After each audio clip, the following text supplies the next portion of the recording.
प्रिय देशवासियों, नमस्कार। हम सभी ने बीते दिनों में देश का सामर्थ्य और उसका संयम दोनों देखा है। मैं सबसे पहले भारत की पराक्रमी सेनाओं को, सशस्त्र बलों को, हमारी खुफिया एजेंसियों को, हमारे वैज्ञानिकों को,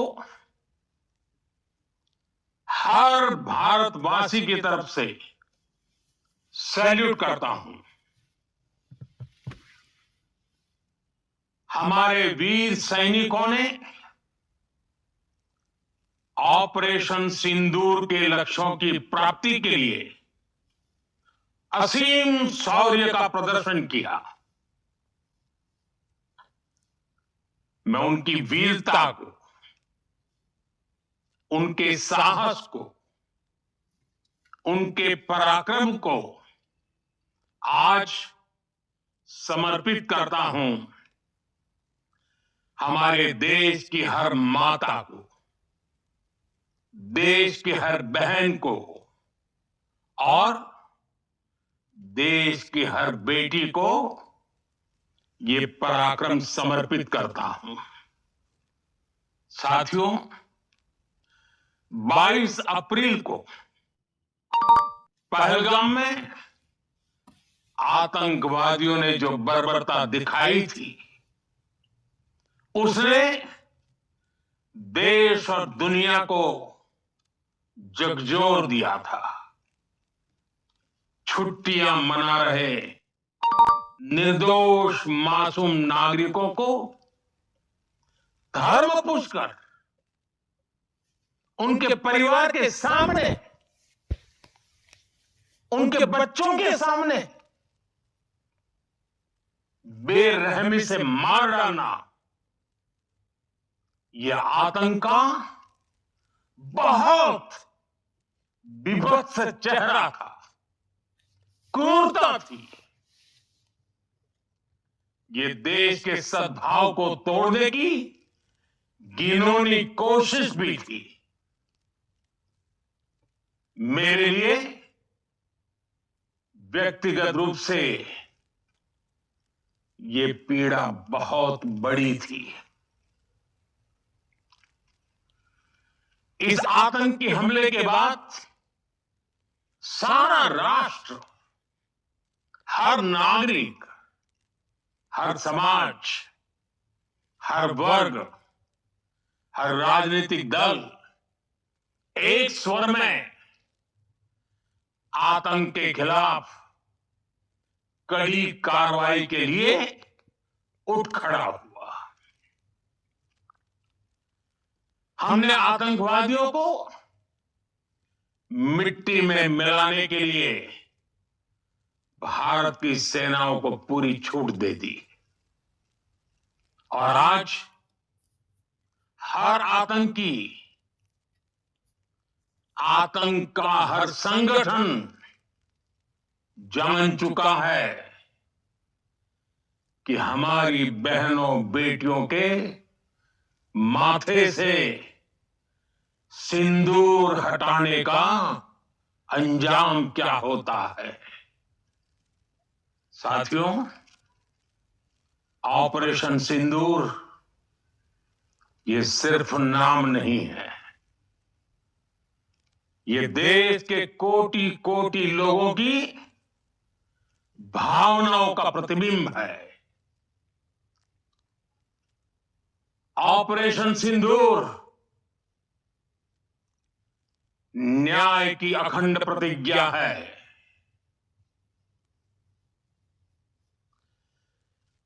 6 मई की देर रात, 7 मई की सुबह पूरी दुनिया ने इस प्रतिज्ञा को परिणाम में बदलते देखा है। भारत की सेनाओं ने पाकिस्तान में आतंक के ठिकानों पर, उनके ट्रेनिंग सेंटर्स पर सटीक प्रहार किया। आतंकियों ने सपने में भी नहीं सोचा था कि भारत इतना बड़ा फैसला ले सकता है। लेकिन जब देश एकजुट होता है, नेशन फर्स्ट की भावना से भरा होता है, राष्ट्र सर्वोपरि होता है, तो फौलादी फैसले लिए जाते हैं, परिणाम लाकर दिखाए जाते हैं। जब पाकिस्तान में आतंक के अड्डों पर भारत की मिसाइलों ने हमला बोला, भारत के ड्रोन्स ने हमला बोला, तो आतंकी संगठनों की इमारतें नहीं, बल्कि उनका हौसला भी थर्रा गया। बहावलपुर और मुरीद के जैसे आतंकी ठिकाने एक प्रकार से ग्लोबल टेररिज्म की यूनिवर्सिटी रही है। दुनिया में कहीं पर भी जो बड़े आतंकी हमले हुए हैं, चाहे 9/11 हो, चाहे लंदन ट्यूब बॉम्बिंग हो, या भारत में दशकों से जो बड़े बड़े आतंकी हमले हुए हैं, उन सब के तार कहीं ना कहीं आतंक के इन्हीं ठिकानों से जुड़ते रहे हैं। आतंकियों ने हमारी बहनों का सिंदूर उजाड़ा था, इसलिए भारत ने आतंक के ये हेडक्वार्टर्स उजाड़ दिए। भारत के इन हमलों में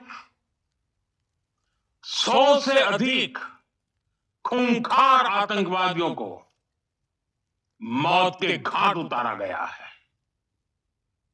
आतंक के बहुत सारे आका बीते 2.5-3 दशकों से खुलेआम पाकिस्तान में घूम रहे थे, जो भारत के खिलाफ साजिशें करते थे। उन्हें भारत ने एक झटके में खत्म कर दिया। साथियों, भारत की इस कार्रवाई से पाकिस्तान घोर निराशा में गिर गया था, हताशा में गिर गया था, बौखला गया था। और इसी बौखलाहट में उसने एक और दुस्साहस किया। आतंक पर भारत की कार्रवाई का साथ देने के बजाय पाकिस्तान ने भारत पर ही हमला करना शुरू कर दिया। पाकिस्तान ने हमारे स्कूलों, कॉलेजों को, गुरुद्वारों को, मंदिरों को, सामान्य नागरिकों के घरों को निशाना बनाया। पाकिस्तान ने हमारे सैन्य ठिकानों को निशाना बनाया। लेकिन इसमें भी पाकिस्तान खुद बेनकाब हो गया। दुनिया ने देखा कि कैसे पाकिस्तान के ड्रोन्स, पाकिस्तान की मिसाइलें भारत के सामने तिनके की तरह बिखर गई। भारत के सशक्त एयर डिफेंस सिस्टम ने उन्हें आसमान में ही नष्ट कर दिया। पाकिस्तान की तैयारी सीमा पर वार की थी, लेकिन भारत ने पाकिस्तान के सीने पर वार कर दिया। भारत के ड्रोन्स, भारत की मिसाइलों ने सटीकता के साथ हमला किया। पाकिस्तानी वायुसेना के उन एयरबेस को नुकसान पहुंचाया, जिस पर पाकिस्तान को बहुत घमंड था। भारत ने पहले 3 दिनों में ही पाकिस्तान को इतना तबाह कर दिया जिसका उसे अंदाजा भी नहीं था। इसलिए भारत की आक्रामक कार्रवाई के बाद पाकिस्तान बचने के रास्ते खोजने लगा।